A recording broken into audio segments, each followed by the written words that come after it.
¿Qué tal? ¿Cómo les va? Nuevamente nos encontramos con Salud 10 Televisión, que nos acompañan semana a semana tratando de poder llevarle a ustedes un poco de medidas, de consejos, de cómo cuidarse y tener una salud sana y sustentable fundamentalmente. Exacto, promocionar la salud y hacer prevención de las enfermedades. Exacto. Tenemos, muchas efemérides estos días, ¿no es cierto? Exactamente, mayo viene con todo. Tuvimos el Día Internacional de los Enfermeros, así que un saludo para todos aquellos.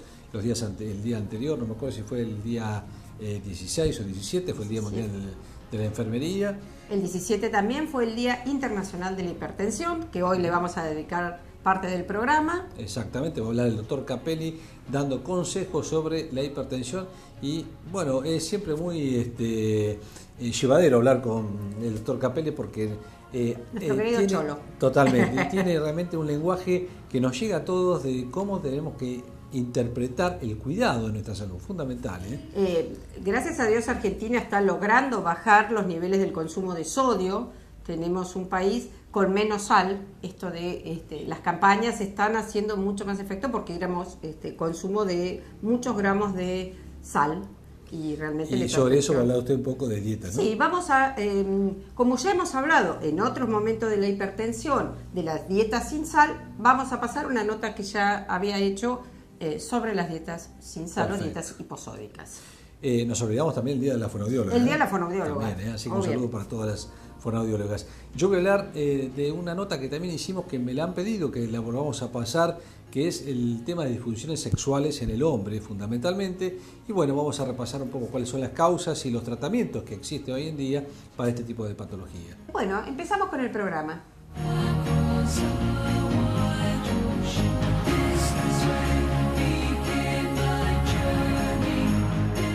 El día 17 de mayo se celebró el Día Internacional o el Día Mundial de la Hipertensión. Y para eso hemos invitado al doctor Edgardo Capelli, conocido por todos y por nuestro programa específicamente. Cholo, gracias por estar con nosotros nuevamente. No, al contrario. Y bueno, y la otra vez cuando le invité le digo, Cholo, vamos a hablar un poco de hipertensión. Y bueno, ¿qué más vamos a decir de hipertensión? Y siempre hay cosas para decir de la hipertensión porque es una enfermedad tan silenciosa y que tantos problemas trae y a veces deja secuelas que son irrecuperables, ¿no es cierto? Y bueno, hablando atrás de cámara, hemos hablado un poco de hipertensión, de cómo se está viniendo de esta nueva enfermedad que es silenciosa y cómo las nuevas generaciones la pueden llegar a asumir más todavía, ¿no? Sí, realmente. Y yo creo que lo primero que quiero enfatizar es la importancia que tiene la difusión. Esto que estás haciendo vos. Porque, aunque a vos te parezca mentira, yo hace por lo menos 26 años que estoy hablando de prevención de enfermedades cardiovasculares. Y hay ciertos mitos populares que aún persisten. La gente me sigue diciendo, pero ¿cómo? Si el corazón no duele. Yo digo, pero ¿cómo puede ser que... ¿De dónde sacaron eso? Que el corazón no duele. ¿No? Y el corazón obviamente duele, pero la gente dice, no, el corazón no duele. Y otro que dicen más específicamente referido a la presión es, estoy asustado porque se me juntan las presiones. No existe. No existe. Son todos mitos. Claro, bueno, pero están tan arraigados en la gente. Sí. El problema es cuando se separan las presiones. El problema es cuando se separan, es cuando una persona tiene 19,4, que tiene una insuficiencia aórtica o tiene otro tipo de patología. Además hay que saber que en la gente grande, la presión, la mínima, la diastólica, baja sola. Baja sola. Por eso existe lo que se llama hipertensión sistólica del anciano. Sistólica es la máxima. Y repitiendo un poco lo que decíamos en el programa anterior, si bien la hipertensión es la enfermedad más común del mundo, el 30% de la población es hipertensa, el 30% de la población es hipertensa, pero la presión va aumentando con la edad, a punto tal que después de los 65 años, el 70% de la gente tiene la presión alta. O sea, de cada 10 personas, 7 son hipertensos. Claro. Pero se sigue cumpliendo la regla de las mitades. Del total de los hipertensos, la mitad no sabe. De los que saben, la mitad no se tratan. Y de los que se tratan, la mitad no están controlados. Y esto no es un problema argentino, esto es un problema mundial. Quiere decir que en la Argentina estamos en un 15% de pacientes controlados. Digamos, de 40 millones hay 12 millones de hipertensos, ¿no? Exactamente. Así que tenemos más de 10 millones de hipertensos que no están controlados. Porque a la gente le cuesta entender que como no siente nada, tiene que tomar las pastillas. Le cuesta muchísimo. La gente dice, pero si yo me siento bien, es igual que la diabetes tarda en darse. Entonces la gente dice, pero yo, hay como una cultura de que tomar remedios es malo. Tomar remedios es malo cuando no es necesario. Pero tomar remedios cuando es necesario, no tomar los remedios cuando es necesario, es malísimo. Ahí te voy a agregar 2 mitos más de lo que uno escucha en forma cotidiana en los consultorios. Estoy tomando un remedio para la presión, ¿cuánto hace que lo toma? Y hace 7 años que me lo dieron. Y no, pero con eso ando bien. El mito número 1. Y el segundo, no, tomo la pastilla de la presión de vez en cuando me duele un poco la cabeza. Son 2 mitos que uno lo escucha cotidianamente. Absolutamente. Es decir, la gente dice, no, a mí me avisa. Y en general cuando dicen me duele la cabeza, el dolor de cabeza es de otra causa. Y tienen la presión alta porque hace rato que vienen con la presión alta. Y uno eso cómo lo demuestra cuando uno le hace un electrocardiograma, un eco, porque ahí se ve que el ventrículo izquierdo, que es el corazón, que es el que tiene que hacer fuerza para luchar contra la presión, está grueso. ¿No es cierto? Entonces, no hay que cansarse de insistir que la pastilla hay que tomarla todos los días. Incluso, por ejemplo, pasa otra cosa. Llega el jueves o el viernes, me quedé sin pastilla. Dice, no, el lunes la tomo. Puedes tener una crisis hipertensiva el fin de semana. El viernes, sábado y domingo, que es porque la gente te dice, yo me cuido de lunes a viernes, y viernes, sábado y domingo me mato, ¿no? Ayer una paciente tenía 20 de presión, y le digo, ¿qué comiste, fulana? No, dice, comí, no. ¿Y qué más? No, dice, porque mi marido corta salame y queso, me hace los cilindros y me obliga a comerlo. ¿Cómo que te obliga a comerlo? No, digo, Teresa, ¿no? Bueno, entonces siempre la culpa la tiene otro, ¿no?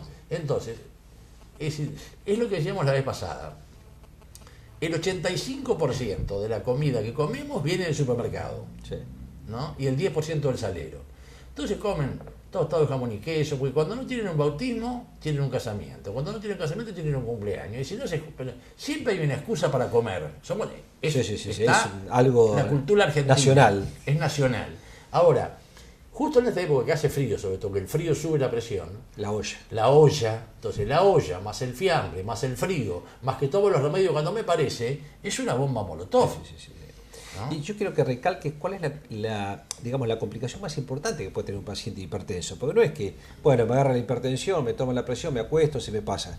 Hay temas graves que le puede llegar a pasar a un paciente hipertenso y creo que por ahí sea un poco drástico para que a ver si nos entra un poco en conciencia. Básicamente son dos, que se llaman puntos duros, que son el ACV, el accidente cerebrovascular, y el infarto. El accidente cerebrovascular, que es cuando se tapa una arteria del cerebro, o cuando se rompe una arteria del cerebro, que es un ACV hemorrágico, que es mucho más grave, o el infarto del corazón. Es bastante frecuente que la gente se acueste bien y se levante hemipléjica. Porque el momento en que la presión está más alta es el despertar. La gente cree que el despertar es una cuestión pasiva. Y despertar es prender el avión. Uno pasa de estar dormido plácidamente a despertarse. En ese momento se produce una descarga de adrenalina que sube la presión que puede provocar una ACV. Por eso que nosotros siempre decimos que el momento más importante para tomarse la presión y para saber la verdadera presión de cada uno es el despertar. Se despierta, se lava la cara y antes de tomar el desayuno y se toma la presión. Esa es la presión más creíble. Incluso esa presión es más creíble que la del consultorio del médico. Porque el 25-30% de los pacientes va al médico, se pone nervioso, tiene lo que se llama el síndrome del guardapolvo blanco y tiene la presión más alta. Resulta que a veces se comete el error de medicarlo por la presión del consultorio y el paciente después va a la casa, toma la pastilla y se cae y se rompe la cadera porque es un hipertenso de guardapolvo blanco. Es decir, antes de medicar a un paciente hay que estar convencido que no se puede poner que es hipertenso. Claro, hay que hacer un seguimiento, hay que mirarlo, hay que verlo, hay que hacerle tomar la presión en la casa, ¿no es cierto? Hay que mirar a ver si hay hacerle un fondo de ojo, que hacen los oculistas, es decir, hay muchos signos indirectos que nos permiten saber si un paciente es hipertenso realmente o es lo que la gente llama presión nerviosa. Pero además consultar, por más que uno no tenga síntomas, ¿no es cierto? Consultar realmente a ver cómo tengo la presión, cómo puedo llegar a evaluar mi presión arterial. La otra vez hablábamos que los hombres, sobre todo, de los 20 a los 50 años no nos controlamos nunca con ningún médico. A los 50 Claro, por ahí vamos a ver la claro, próstata o vamos a ver claro, por alguna cosa. claro. Y realmente la consulta médica para prevención es la más barata que podemos hacer en nuestra vida. Porque el día de mañana vamos a prevenir un montón de accidentes con los consejos que nos puede dar el colega, con las eventualidades que podemos llegar a tener, las podemos solucionar antes de que ocurran las cosas. Y después un paciente que puede llegar a tener una ACV o que puede llegar a tener un infarto de miocardio, es un paciente que realmente pone compleja a la familia, no solamente él, a la familia. O sea que cuidarse en la comida no solamente es un individualismo, sino que realmente compromete a todo, a su entorno, ¿no? Seguro, y además es frustrante para uno, Sí. que se lo ha dicho permanentemente, y después te ven y te dicen, ¿viste lo que me pasó? Sí. Y digo, sí, ya vi lo que te pasó, pero ahora ya te pisó el tren, ¿no? Los alertas a veces se prenden cuando le pasa algo a algún allegado o algo por Claro. el estilo, y ahí nos asustamos todos en realidad, ¿no? Claro. Pero nadie va a hacerse los chequeos cuando corresponden, y esto la otra vez lo dije también, que las obras sociales o las prepagas no estimulan al afiliado a que haga sus controles cuando corresponde, y parece que le resulta mejor pagarle después cuando están enfermos, que en realidad es mucho más caro. Claro. Y Pero yo a la gente le digo siempre, vos parece que quisieras más a tu auto que a tu vida. Porque al auto le medís el aceite, le haces el service, ahora vos no te medís el aceite. Es decir, no sabés qué colesterol tenés, qué glucemia tenés, cuánto tenés de azúcar en la sangre y tomate la presión. Todos procedimientos simplísimos Totalmente. de prevención Sí. que nos permiten anticiparnos en muchos años, porque es como vos dijiste, el asesino silencioso o la enfermedad silenciosa, la diabetes, la presión y el colesterol, no dan síntomas, no Exactamente. dan síntomas. Y por eso la gente no consulta, No. porque dice no tengo síntomas. Y ahí Claro. yo le vuelvo a poner el ejemplo del auto. Vos Claro. lo llevás a hacer el service cada Claro. 10.000 kilómetros por Claro. más que no haga ruido. Claro. Cuando el auto hace ruido, ya se queda en el taller. Bueno, pero Y acá ocurre lo mismo. está incorporado a la cultura que al auto hay que cuidarlo y ellos no se cuidan. Bueno, esa sensación del el síndrome de Superman, ¿a mí qué me va a pasar? O a mí no me va a pasar. Hasta que le pasa, como vos dijiste, a algún pariente cercano. Ahora, por otro lado, hay gente que se pasa para el otro lado. El padre es hipertenso, entonces todos comen sin sal. Sí. Y los hijos se desmayan porque tienen la presión baja, ¿no? Entonces, el que tiene que comer sin sal es el hipertenso. hipertenso. No los chicos, Sí. no los hijos. Porque frecuentemente, sí, el chico se desmayó en el colegio, ¿no? Sí, en el Garrahan, que tienen un centro de síncope, que el síncope es pérdida de conocimiento con Brusca. respiración espontánea, que es en general es por presión baja, por lo que se llama un síncope vagal. El tratamiento es agua y sal, pero ¿cómo haces para que el chico coma agua y sal? Entonces le dicen Coca-Cola y papas fritas. Coca-Cola y papas fritas. Coca Light, que tiene cualquier cantidad de sal. Ojo los hipertensos, que la Coca Light tiene cualquier cantidad de sal. Mirá vos. Y papas fritas, ¿no? Porque dicen, no, yo no tomo alcohol, tomo Coca Light. Ah, fenómeno. Tómate la presión después, ¿no? Mirá vos, eso es algo que no lo sabíamos y es realmente importante, ¿eh? Bueno, Cholo, realmente da mucho para hablar de este tema, como siempre, y es un tema tan viejo, la hipertensión, como desde que nació el hombre, en realidad, ¿no? Pero, bueno, siempre ha sido muy claro y esperemos que alguien empiece de a poco a tomar conciencia. Mira, si en tu consultorio o en el de cualquier cardiólogo de nuestro medio, en la semana que viene vemos que 3 pacientes, por lo menos cada uno, ya vayan a hacerse sus controles sin síntomas, yo ya me sentiría hecho realmente que podemos hacer un poco de difusión con este tema que es tan importante, ¿eh? Qué bueno, pero yo quiero volver a decir lo que empecé. Acá la mejor manera de hacer prevención es por un medio masivo como el tuyo, con toda la gente que te ve, porque parece que a la gente le entrara más. Sí, Pero sí, sí, es decir, hay 4 o 5 cosas que vos tendrías que decirlas permanentemente. Sí. Aunque no venga un cardiólogo. No, sí, pero sí, decirle, ¿se tomó la presión? Sí. ¿Conoce su colesterol? ¿Sabe cuánto azúcar tiene en la sangre? Exactamente. ¿No? ¿Se acordó de tomar la pastilla de la presión? Con eso estás haciendo un bien enorme. Sí, sí, totalmente. Con eso estás haciendo Y un bien además de enorme. eso, bueno, hablamos siempre de las caminatas, de gimnasia, de la dieta, todas esas cosas que Claro. acompañan a que la gente sea lo más saludable posible, Sin ¿no? duda, bueno, pero eso la gente lo sabe. Si a la gente le cuesta menos caminar, Sí. porque a la gente no le gusta verse gorda. Por lo que tiene estética, no le gusta hacer panzones. Me dijiste algo de los chicos hoy que no lo comentaste en cámara, pero es cierto eso. Sí, bueno, habíamos hablado de que la hipertensión como una enfermedad de los adultos. Ahora, con el advenimiento de la computadora, los chicos cambiaron la pelota por la computadora. Esto que produce obesidad. Entonces hay un 10% de chicos hipertensos a punto de partida porque son gordos. Ya, sedentarios. Totalmente. Claro, entonces, esto es una alerta para los padres. Sí. No es que no tengan que usar la computadora, pero lo que no pueden hacer es vivir frente a la computadora. Y no olvidarse del deporte.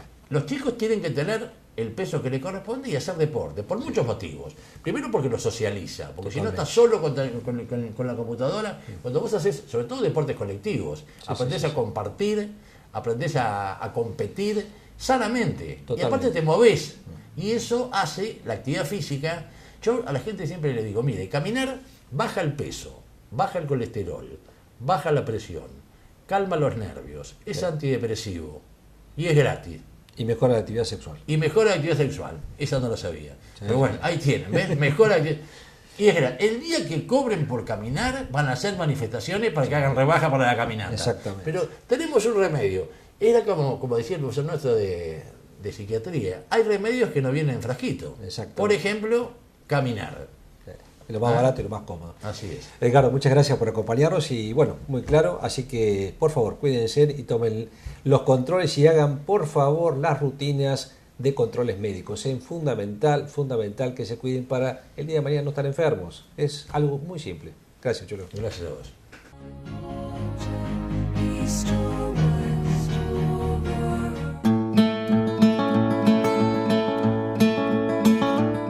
Hola, buenas noches. Nuevamente Salud 10. Un tema que ayer me encontraba con una señora y me decía, tema galletitas sin sal, comida sin sal. A ver, empecemos por lo primero, ¿sí? Comer sin sal implica que debe restringir los alimentos salados. Por supuesto, si empezamos por la línea de cuál es el primer alimento salado que debemos consumir, es la sal. Sal gruesa o sal fina. Las sales marinas también tienen sal, así que tengan precaución con aquellos que utilizan sal marina en reemplazo de la sal común de mesa, sea fina o sea gruesa. ¿Tenemos sales dietéticas? Sí. Hay sales dietéticas con menor tenor de sodio y hay sales dietéticas a base de potasio, que estos son los que a veces pueden consumir determinados pacientes renales o no. Estas son sales que debemos consultar o al cardiólogo, a su clínico o a su nutricionista.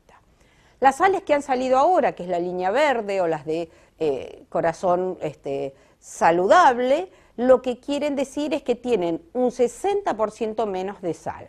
Y eso es una ventaja. No nos estamos pasando a una sal con un sodio diferente, sino que a menor cantidad. Por más que yo incorpore mucha cantidad del hecho de agregarle sal, le estoy agregando un 60% menos. Y a veces es un buen dato. O sea, si voy a hacer el robito de consumir sal, por lo menos elijo una sal dietética o una sal con menos sodio. Todo el resto de los alimentos que tengan lata, paquete, frasco, que estén conservados, tienen conservadores a base de sodio. Montones de, si uno mira, tienen diferentes números, a veces los conservadores o aditivos, pero todos tienen sal porque a veces son a base de sodio. Ustedes recuerden que en épocas ancestrales el sodio, los curados de las carnes para conservarse hacían con sal, ¿sí? Entonces, el charquitos, estos que se envolvían en sal para conservar. Por lo tanto, todos los conservadores industriales tienen sal. Entonces, ojo con los hipertensos. Los alimentos naturales, estamos hablando de carnes, verduras y frutas, no tienen agregado de sal, salvo la que yo le incorpore, o salvo que vengan en lata o que sean congelados, que tienen una conservación especial que van a hacer que tenga que considerar este aporte de sodio. El resto de los panificados o aquello que venga en paquete puede tener el agregado o no de sal. Hay muchas harinas que llevan leudado que tienen agregado de sodio en su constitución, pero no le agregan extra. Entonces, muchos de los productos que encontramos sin sal, ustedes van a ver que dice sin sal agregada. ¿Por qué? Porque quizás tenga algún conservador, algún aromatizante o algún colorante que tenga a base de sodio. Entonces, tengo que considerar. Cuando tenemos en cuenta que un alimento no lo vamos a considerar como rico en sal, cuando dice que tiene hasta 120 miligramos de sodio en su constitución. Puede estar rotulado como bajo sodio o sin sodio, pero algo quizás tenga porque tenga algún ingrediente que sea a base de sodio. Otra cosa es el agregado de sal o de un conservador en muchísimo más cantidad. Hablemos de fiambres y embutidos, obviamente son muy ricos en sal. ¿Puedo hacerlo casero? no siempre se puede llegar a tener una curación o una conservación sin el agregado de sal. Por eso hay que estar muy atentos. En cuanto busquemos galletitas, estas que dicen bajo sodio, sin sodio, fíjense que tengan hasta 125 miligramos de sodio. Hasta ahí lo considero con bajo sodio. Con respecto a los panes lácteados, vienen panes especiales sin sal, los demás tienen agregado de sal. Por más que no diga salado, tienen agregado de sal. Si ustedes logran ver en las etiquetas, que a veces son tan chiquititas que es casi imposible, dicen el agregado de sal. Hasta algunos condimentos, sobrecitos que vienen de condimentos o tipos chimichurris o mezclas, tienen agregado de sal, así que considérenlo. Quiero hacer un chimichurri, lo hago casero, con hierbas frescas, con hierbas secas, que sean bien independientes, y puedo hacer un chimichurri para tenerlas, esto de darle un sabor diferente. ¿Por qué? Porque no es lo mismo salado a picante. Yo puedo comer sin sal y comer picante.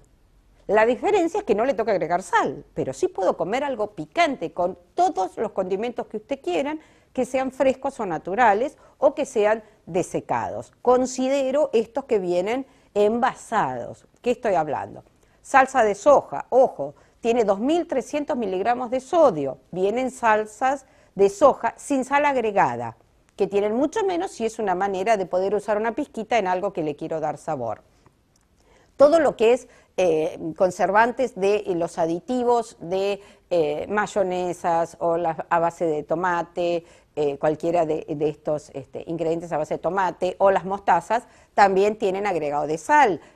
Las aceitunas, lo que viene en picles, todo tiene agregado de sal. A diferencia de lo que viene en escabeche, que si yo lo hago casero puedo evitar agregarle sal y solo le agrego el agregado de pimienta o algún otro saborizante.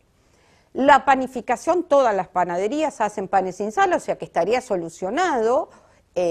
La compra de galletitas vienen sin sal, las dulces tienen sal, a esto es lo que les estoy diciendo de la conservación, por lo tanto tengo que tenerlo en cuenta. Lo que es pastas, todo lo que es pasta seca, tienen solo el agregado de sal que tienen las harinas, por lo tanto es un alimento totalmente aceptable en una alimentación baja en sodio. Sí tengo que tener en cuenta las que son rellenas, ¿sí? Sorrentinos o de pronto o ravioles. ¿Por qué? Porque muchas veces sean secos o frescos, les agregan sal. Entonces, avisar en la casa de pastas que uno va a comprar si tienen pastas sin sal. Obviamente que estas pastas sin sal rellenas serán sin el agregado de jamón. Puedo hacerlos con un queso, puedo hacerlo con una ricota o con cualquier verdura o pollo, y especialmente que sea sin sal. Así que esto sí a considerarlo en los planes de alimentación. Consideren que el plan de alimentación para un hipertenso, lo ideal es que se cocine todo sin sal y se separe en el momento de la condimentación. No hacer del hipertenso que siempre coma un plato diferente. O sea, que las pastas del domingo el hipertenso las pueda comer y no que lo dejemos de lado haciéndole unos tallarines de paquetes y todos los demás comen sorrentinos. Hacer sorrentinos que puedan ser adaptables perfectamente al paciente hipertenso. Consideren algunos edulcorantes, todos los que vienen a base de ciclamatos son ciclamatos de sodio, entonces tengan en cuenta que estos también tienen sodio. Donde uno quiera creer está metida la sal, entonces tenemos que aprender a leer las etiquetas. Ante la duda no lo consumo. Y ojo con los calditos, algo que me olvidaba, los calditos concentrados en polvo o como quieran que los compren tienen sodio, son los alimentos o los productos más ricos en sal. Tienen entre 2.600 a 2.800 miligramos de sodio, por lo tanto consideremos, no le agrego un cubito a algo que digo y como sin sal, ya le agregué un montón de sal con solo agregarle un cubito. Recurramos a los que vienen sin sodio, que tienen menos sal que los comunes, pero es una manera de poder utilizarlos. Entonces, tema que creo que queda aclarado, cómo identificar este grupo de alimentos. Seguiremos tratando otro de los alimentos o los agregados de azúcar o modificación para los diabéticos, tema que también nos han pedido, así que en próximos programas iremos solucionando todas las dudas que ustedes tienen y que por eso es el fin de este programa. Siempre se los digo, hagamos prevención para tener una salud 10. Gracias y hasta un próximo programa.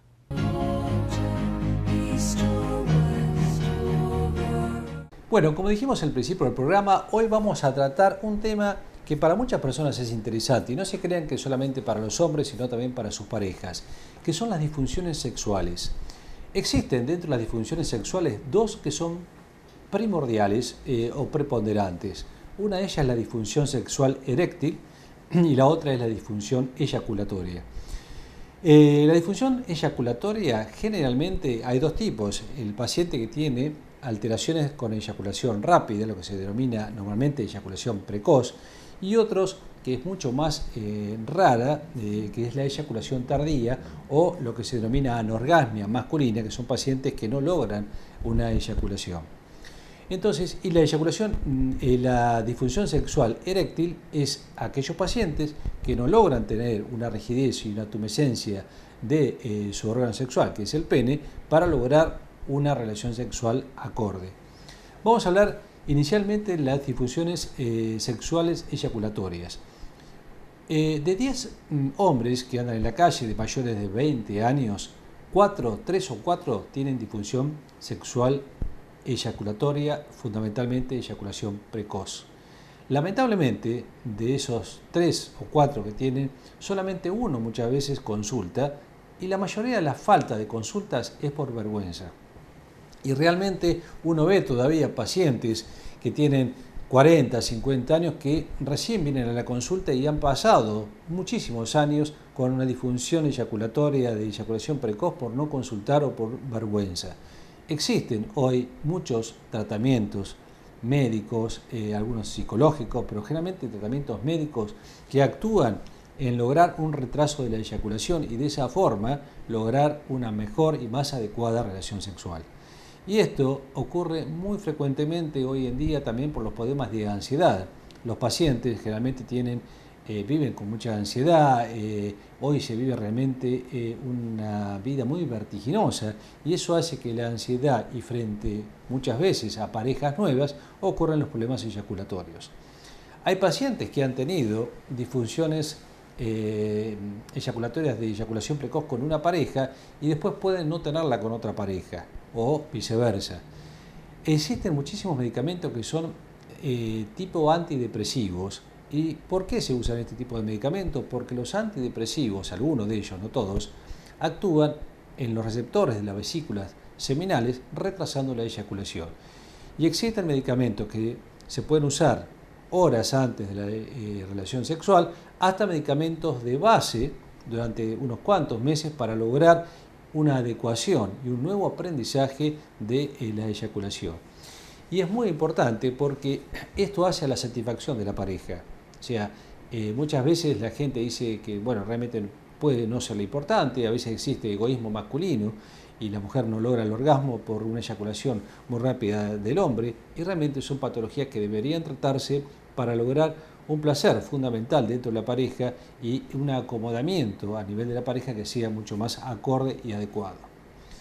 La patología, si lo podemos llamar patología, de la disfunción eréctil es mucho más amplia, porque tenemos que esto puede ocurrir a cualquier edad. Si bien es más frecuente en las personas de más de 60, 70 años, pero esto también puede ocurrir en gente joven, 20, 30, 40 años. Y no hay edad para los problemas de erección. Muchas veces la gente piensa que pasado cierta edad, bueno, uno tiene que olvidarse a veces de los problemas, tiene que olvidarse de sus erecciones y sus relaciones sexuales, y en realidad no es así. Y fíjense que es un tema que muchas veces no se habla en pareja. Por ahí se habla grupos de hombres, grupos de mujeres, o tampoco se habla a veces por vergüenza, y también es un tema a veces difícil de abordar en los médicos. Uno lo ve en las consultas que lo tiene que preguntar a ver si realmente tiene un problema de disfunción eréctil, porque muchas veces la persona no se anima a evacuar esa duda. Y como les dije, puede ocurrir a cualquier edad. La mayoría de los casos de disfunciones eréctiles, le diría que alrededor del 80 o 90%, se debe a problemas emocionales o psicológicos, a una falta de confianza del hombre en lograr una erección. ¿Qué significa esto? A veces el hombre puede estar cansado, puede venir agotado y necesita o se le exige una relación sexual, por tiempo, o porque hace unos cuantos días que no tuvieron relaciones, o porque se quiere demostrar, y por ahí falla, entre comillas. Ese día no tuvo una buena erección, no tuvo una buena rigidez de su pene y no logra una buena erección. A partir de ese momento empieza a tener una falta de confianza en él mismo, en donde ya se quiere ir a probar al otro día o a los 2 días, y intenta volver a tener una relación sexual, pero pensando ya como espectador de su pene, y de esa forma no va a lograr una buena erección de nuevo. Entonces, esos son los pacientes que tenemos que lograr que vuelvan a tener una confianza en ellos mismos para que vuelvan a tener relaciones totalmente habituales. Hace varios años atrás no existían muchos medicamentos, y le diría que la mayoría eran placebos. Hoy existen muchas terapias medicamentosas, ya sean comprimidos, inyecciones, geles, por supuesto que hasta las prótesis, que hacen que el hombre pueda llegar a tener una rigidez, una tumescencia adecuada para llevar a cabo una relación sexual normal. Y le decía que la edad no tenía nada que ver, y esto es cierto. Existen pacientes que tienen 70, 80 años que todavía tienen sus relaciones sexuales habituales, normales. Sí, por supuesto, vamos a notar que la frecuencia de las relaciones sexuales de una persona de 20, 30 años no va a ser la misma que uno de 70, 80 años, pero sí pueden tener una erección totalmente normal sin medicamentos. Ahora, es bueno dar medicamentos, y cuando hablamos de medicamentos hay varios, existen, ustedes conocerán las famosas pastillitas azules, el Viagra que se inició hace aproximadamente 15, 16 años en Estados Unidos, que se descubrió de casualidad porque en realidad es un vasodilatador que se usaba para producir dilatación periférica vascular, y se descubrió que los pacientes que la usaban, que lo estaban haciendo estudios con ellos, tenían muy buenas erecciones. Entonces se demostró que actuaban a nivel de ciertas sustancias en el pene para lograr una mejor erección a nivel y una mejor rigidez a nivel del pene. ¿Es bueno o es malo? ¿Hay que tener miedo o no a tomar este tipo de medicación? Primero, la consulta por supuesto que es muy adecuada. ¿Por qué? Porque muchos pacientes no la necesitan. Muchos pacientes sí la van a necesitar, pero debemos tener en cuenta un montón de factores: que no tengan problemas hormonales, que no tengan problemas cardíacos, algunos problemas cardíacos, no todos, que estén tomando ciertas medicaciones que le pueden producir una falta de erección. Y en esto vamos a hacer un paréntesis. Hay medicación, por ejemplo, algunos antihipertensivos que actúan a largo plazo disminuyendo la actividad sexual desde el punto de vista de erección. Hay medicación que se usa para la próstata, que tomada durante muchísimo tiempo, o más de 6 meses, un año, puede provocar una disminución del deseo sexual, que se denomina líbido, o de la erección. Y además, los hombres también tenemos lo que se denomina la andropausia. La andropausia es un descenso paulatino y lento de la hormona masculina, que se llama testosterona, que va produciendo un decaimiento físico, intelectual, una falta de deseo sexual, falta de masa muscular, cansancio. Son aquellos pacientes que pasados los 50, 60 años almuerzan o cenan y se duermen enseguida, se olvidan de las cosas, tienen cansancio, no tienen deseo de hacer actividades. Y cuando digo actividad, es muy importante la actividad física en cuanto a esto, no solamente por la parte muscular, sino porque la actividad física libera ciertas sustancias que se denominan feromonas, que eso ayuda en cierta forma a mejorar también la actividad sexual. Cuando hablamos de la andropausia, y muchos hombres esconden esa palabra porque parecería que es una mala palabra, las mujeres tienen su menopausia o climaterio brusco, les descienden las hormonas femeninas y tienen lo que se denomina su climaterio o menopausia, con sus calores, con toda su sequedad vaginal, aumento de la adiposidad, etc. Los hombres ocurre exactamente lo mismo. Pierden el deseo sexual, aumenta la adiposidad, el cansancio, etc. Y hoy también tiene corrección esto. Existen cremas, existen inyecciones, existen pastillas para mejorar la actividad hormonal del hombre que entra en lo que se denomina la andropausia. Y les vuelvo a decir, a partir de los 50 años es paulatina y lenta, no es brusca como las mujeres. Entonces, el hombre necesita, junto con sus exámenes de próstata, hacerse un control de las hormonas masculinas que se llama testosterona, para ver si estas están descendidas en el cuerpo o circulando, y muchas veces requieren de una ayuda externa para mejorar los síntomas. Y es muy notable que cuando uno los empieza a medicar, cambia la actitud del paciente, empieza a mejorar su actividad general, no sexual solamente, sino general, y se siente mucho más confortable y más dinámico, que es lo que provoca muchas veces esta falta de hormona. Volviendo a la disfunción eréctil y el miedo a las pastillas y a la famosa pastillita azul. Yo le diría que es una pastilla que hoy se consume muchísimo, que existe una mala interpretación muchas veces de la pastilla y un mal consumo, porque mucha gente la consume a veces sin orientación médica y eso muchas veces no es adecuado, no está dentro de los parámetros más adecuados, porque puede tener algunos problemas en aquellas personas que por ahí no lo necesiten o que estén tomando una medicación o tengan una patología que por ahí no lo saben. Por eso es que es importante averiguar primero a través de una consulta médica si se puede o no tomar este tipo de medicación. Y realmente los efectos son muy buenos. Hay comprimidos que se toman y que el efecto dura unas 36 horas a 48 horas. A ver, esto seguramente ha provocado una sonrisa en los televidentes, pero realmente la pastilla actúa frente a cuando empieza una relación sexual. No es que el paciente toma o la persona toma este tipo de comprimidos y va a tener una erección durante 36 horas, sino que frente al estímulo erótico realmente se produce y ayuda a mejorar la erección. Hay comprimidos que actúan durante 24 horas, hay otros que hay que tomarlo una media hora antes, otros hay que tomarlo 1 o 2 horas antes. Es importante la ingesta con el estómago vacío y después se puede ingerir alguna comida.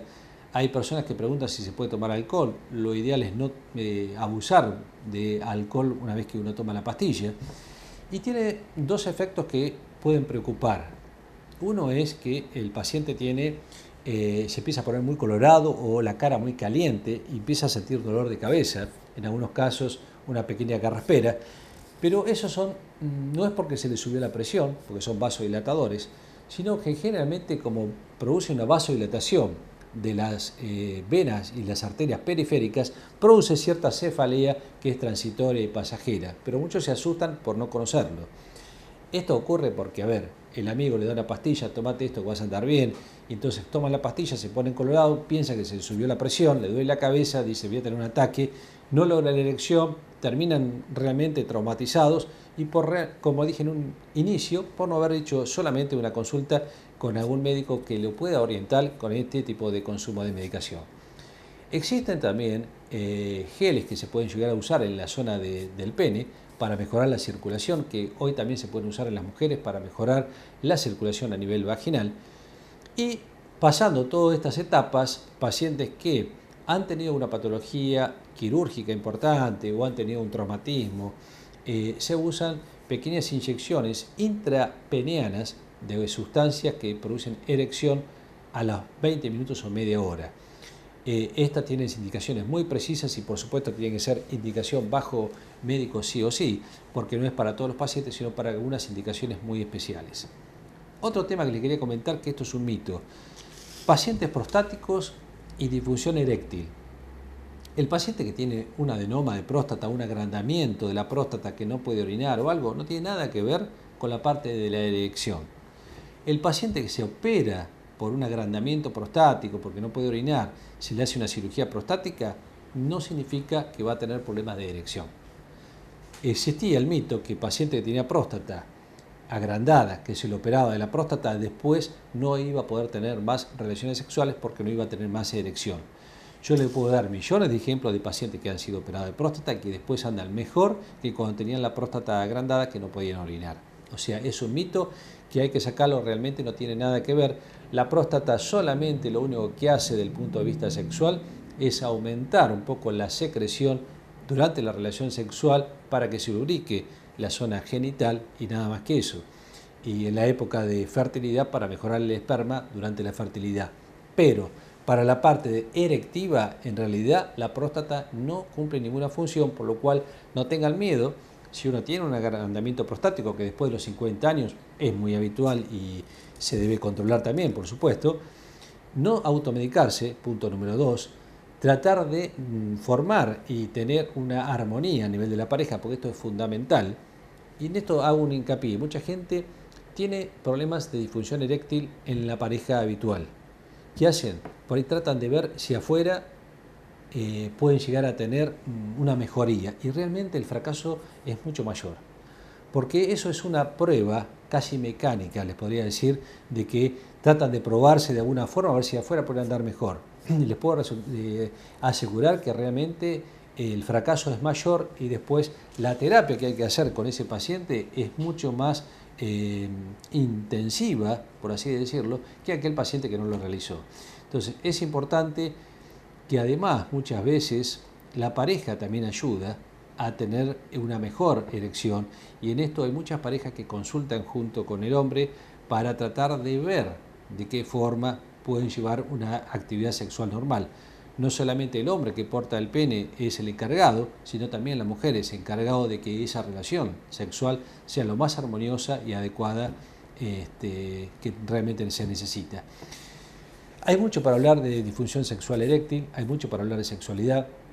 Lo más importante es que se hable claro, que se hable sano y que se hable sin tapujos, porque de esa forma se puede desmitificar todo lo que podemos tener presente y que muchas veces se ha hablado y que realmente se puede solucionar.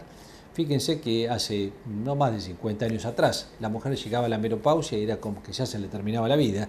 Hoy la mujer vive el 50% de su vida en menopausia. Entonces es importante también que la mujer tenga una buena calidad sexual y que no, como se dice normalmente, se cuelgue los botines después de la edad de la menopausia. Hoy la mujer menopáusica puede tener relaciones sexuales totalmente normales, el hombre con la andropausia también, pero es importante que sean lo más adecuadas y lo mejor satisfactorias para ustedes. Creo que hay muchas preguntas sobre esto, va a haber muchas preguntas, no va a ser la última vez que hablamos de este tema, porque es un tema que lo han pedido mucho y hay gente que por ahí no se anima a expresarlo bien, y perdónenme si por ahí no he sido muy claro en algunas cosas, pero bueno, quiero sintetizar un poco todo esto en 2 palabras. Traten de consultar, no tengan vergüenza, traten de hablarlo con su pareja fundamentalmente, tanto la patología eréctil como la patología eyaculatoria, y de esa forma van a tener una mejor salud sexual. Muchas gracias y seguimos con Salud 10.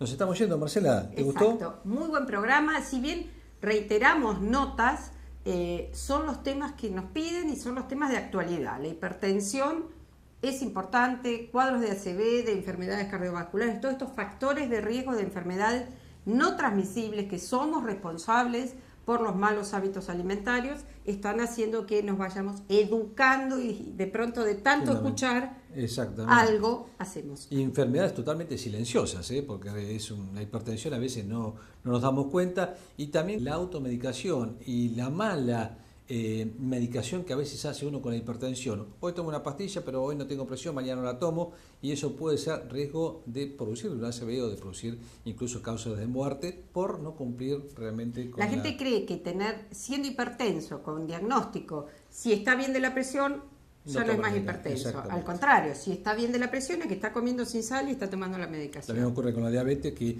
lo vamos a tratar en un programa posterior, y bueno, la gente no siente síntomas. Tengo poquita diabetes. Exactamente. O poquita presión. No existe. Ahí. No existe. Bueno, hablamos un poco nuevamente de los temas sexuales del hombre, cuáles son las afecciones más comunes y cómo se pueden llegar a tratar, y que hoy todo este tipo de patologías se pueden llevar a cabo una terapia para tener una vida sexual mucho más sana y confortable. Bien, así que bueno, un programa que mostramos de todos, así que en 7 días nos vamos estamos a viendo. Con temas muy interesantes, vamos a hablar de diabetes también, vamos a hablar un poco de gimnasia y dieta, así que no se lo pierdan, y acuérdense que los días viernes los vamos a repetir a las 4 de la tarde. Bien, en 7 días nos estamos viendo, gracias.